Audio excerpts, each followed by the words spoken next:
Magandang araw mga ka-roosters. So, panibagong episode na naman tayo sa ating Rooster Bet Project. At ang pag-uusapan natin ngayon ay tungkol sa calcium.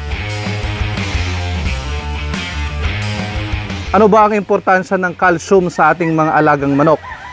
Number 1 po mga ka-roosters, during breeding, very important ang calcium supplement para sa ating inahin. Dahil siyempre sila po yung nagkikreate ng shell para maging healthy at quality yung nilalabas ng ating mga inahin during breeding.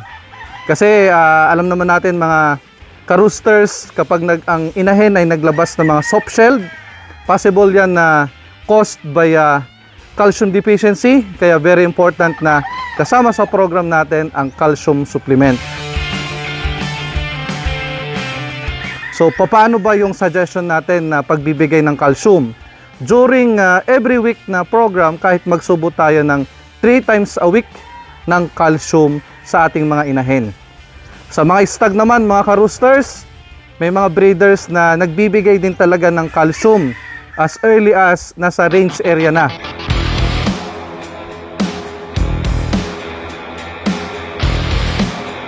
Dahil may mga cases minsan na yung mga buto ng mga manok nila or sisiw pa lang nakikitaan na ng calcium deficiency.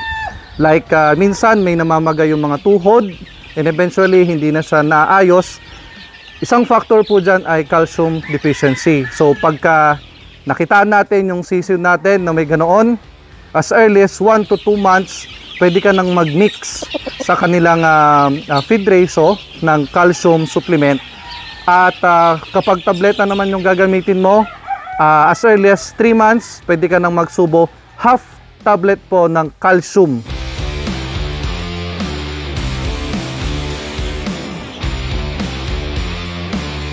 Ngayon, alam ko ang susunod na tanong, ano ba ang magandang calcium supplement ngayon na nasa market?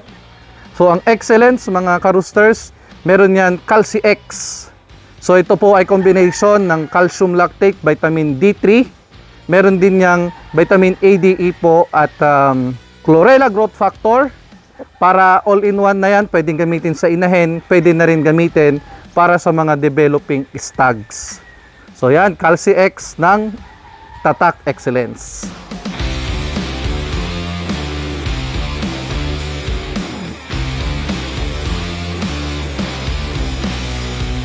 Ayan po mga ka-roosters, sana ay marami tayong natutunan tungkol sa calcium supplement para sa breeding at para sa ating stag. Abangan nyo ang mga susunod nating mga topic tungkol pa rin sa ating pong pag-aalaga ng ating mga manok. Once again, ako po si Doc Jeff, ang inyong Rooster Bet, and maraming salamat sa pagtutok sa ating Rooster Bet Project.